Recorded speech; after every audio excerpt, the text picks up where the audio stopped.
बलात्कारी आत्मा का कहर, अब तक की सबसे खौफनाक हॉरर स्टोरी। गहरे अंधेरे जंगल के बीचों बीच एक वीरान हवेली थी। कहा जाता था कि वहाँ एक बदनाम जमींदार रहता था, जिसने कई मासूम लड़कियों की जिंदगी तबाह कर दी थी। लेकिन उसकी सबसे भयानक करतूत थी रीमा के साथ किया गया अत्याचार। रीमा एक मासूम लड़की थी, जिसकी शादी होने वाली थी, लेकिन जमींदार ने उसे अपनी हवस का शिकार बनाया और फिर बेरहमी से उसकी हत्या कर दी।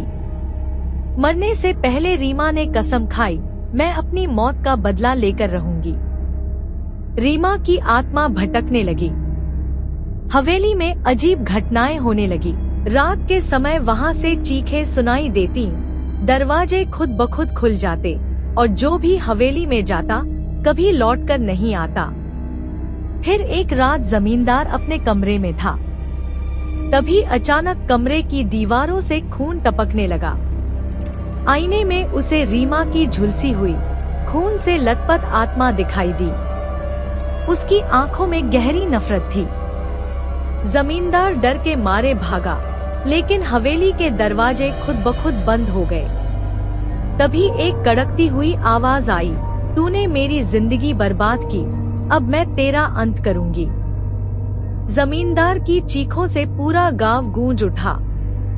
लोगों ने सुबह जब हवेली के अंदर देखा तो जमींदार की लाश छत से उल्टी लटकी हुई थी। उसकी आंखें बाहर निकल चुकी थी और शरीर पर नाखूनों के गहरे निशान थे। उसके शरीर पर खून से लिखा था, बदला पूरा हुआ। उसके बाद से हवेली में कोई भी जाने की हिम्मत नहीं करता।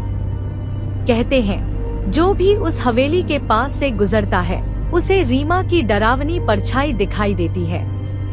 उसकी आत्मा अभी भी उन लड़कियों के इंसाफ के लिए भटक रही है, जिनकी जिंदगी उसने छीन ली थी। नोट: अगर आप भी किसी अनजान जगह जाते हैं तो सावधान रहें, क्योंकि हो सकता है कोई तड़पती आत्मा आपकी ही तलाश में हो।